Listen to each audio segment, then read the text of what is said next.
বাংলার নববর্ষে শান্তিপুর বড়বাজার ঘাটে বিজেপির শানযাত্রীদের সেবা। জল, বাতাসা, তেল, সাবানে মিষ্টি মুখ। শান্তিপুর, 15ই এপ্রিল। বাংলার নববর্ষ 1432-এর প্রথম দিনটি এক মন ছুঁয়ে যাওয়ার দৃশ্য দেখা গেল শান্তিপুর বড়বাজার ঘাটে। পুণ্যস্নানে আসা শতাধিক যাত্রীকে আজ তেল, সাবান, শ্যাম্পু, বিশুদ্ধ পানীয় জল এবং বাতাসা দিয়ে সেবা করলেন ভারতীয় জনতা পার্টির শান্তিপুর মণ্ডলের কর্মীরা। প্রতি বছরের মতো এবারও এই মহতী উদ্যোগের আয়োজনে ছিলেন শান্তিপুর মণ্ডল সভাপতি অমিত বৈরাগী। তিনি জানান, আমরা বর্ষবরণকে শুধু উৎসব হিসেবেই দেখি না, বরং মানুষের পাশে থাকার সুযোগ বলেই মনে করি। তাই প্রতি বছর এই কর্মসূচি পালন করে থাকি। ঘাটে উপস্থিত শরণার্থীরা বিজেপির এই মানবিক উদ্যোগে খুশি হয়েছেন। তাদের অনেকেই জানান, গরমে লম্বা ভ্রমণের পর এই সেবা অনেকটাই স্বস্তি এনে দিয়েছে। স্থানীয় বিজেপি কর্মীদের এই সেবামূলক উদ্যোগ সামাজিক সংহতির এক উজ্জ্বল দৃষ্টান্ত হয়ে রইল নববর্ষের দিনটিতে।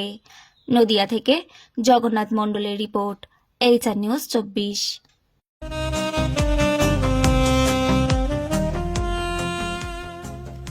সর্বস্তরের ক্রেতা বন্ধুদের শুভ কামনায় বাবা লোকনাথ বাইক পয়েন্ট। আমাদের এখানে যে কোনো কোম্পানির বাইক ক্রয় এবং বিক্রয় করা হয়। অবশ্যই মনে রাখবেন, ফাইন্যান্সের সুব্যবস্থা আছে। প্রোপাইটার দিবাকর দেবনাথ ওরফে বাপি। Mobile number 9002195367। আমাদের ঠিকানা 12 নম্বর জাতীয় সড়ক, শান্তিপুর বাইপাস, পাওয়ার হাউসের নিকট, শান্তিপুর, নদিয়া।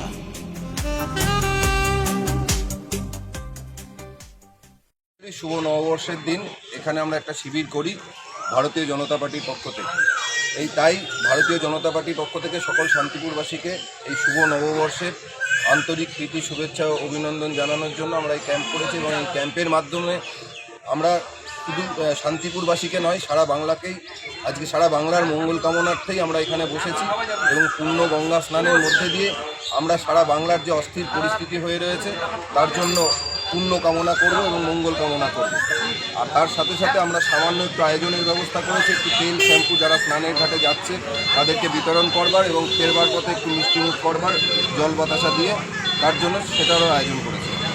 এটা কি প্রতি বছরই করেন? প্রত্যেক বছরই আমরা করি এই দিনটাতে। সেইভাবে এই বছরও সেই একইভাবেই পালন করা হয়। গঙ্গার এমনি সার্বিক পরিস্থিতি, স্নান করার, স্নানের ঘাট পুরসভা বা শাসক দলের পক্ষ থেকে ব্যবস্থা নেওয়া হয়েছে। ঘাট নোংরা রয়েছে। আমরা আমাদের যারা বিভিন্ন কার্যকর্তা রয়েছে এবং সাধারণ মানুষও যারা গেছে গঙ্গা স্নানে, তারা বলছে ঘাট নোংরা রয়েছে এবং যে পরিবেশটা তৈরি হয়েছে সেখানে প্রশাসনের সেভাবে কোনো নজর নেই। কারণ এই অতি প্রাচীন ঘাট, এই বড়বাজার ঘাট, এখানে বিভিন্ন মানুষ স্নানের জন্য আসে, পুণ্য স্নানের জন্য। তাই সেই এত কিছু জানা সত্ত্বেও শান্তিপুর পৌরসভার এখানে কোনো দৃষ্টিপাত নেই এবং তার জন্য উন্নত কোনো পরিকাঠামো আজ পর্যন্ত তৈরি করা হয়। এবং এমনকি দেখা যাচ্ছে যে গঙ্গার ঘাটের পাশে একটা বিচ্ছিরিভাবে একটা নোংরা পড়ে রয়েছে, যেটা থেকে দুর্গন্ধ ছড়াচ্ছে। স্নানের ঘাটের ক্ষেত্রে যেমন দেখা গেল, বামপন্থীদের ক্ষেত্রে দেখা যাচ্ছে, আপনাদেরও দেখা যাচ্ছে, শাসক দলের পক্ষ থেকে কি আসা হয়েছিল? আপনাদের চোখে পড়েছে? না, আমাদের সেভাবে কোনো চোখে পড়েনি। বামপন্থীদের তাদের নিজস্ব আন্দোলন, ছোট আন্দোলনের মধ্যে যুক্ত রয়েছে, তারা সেই আন্দোলন করছে।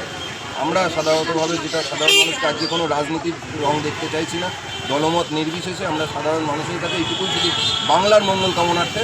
শুধু কি এই স্নানের ঘাটে নাকি অন্যান্য ঘাটে রয়েছিল? না, আমরা শান্তিপুরের ক্ষেত্রে এই স্নান ঘাটটাকেই ব্যবহার করি, যেটা প্রত্যেক বছর করে থাকি।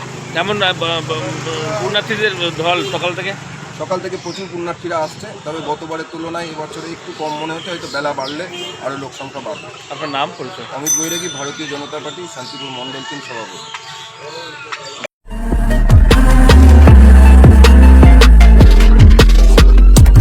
নমস্কার, আপনারা দেখছেন HR নিউজ 24, সত্যের লক্ষ্যে মানুষের পাশে।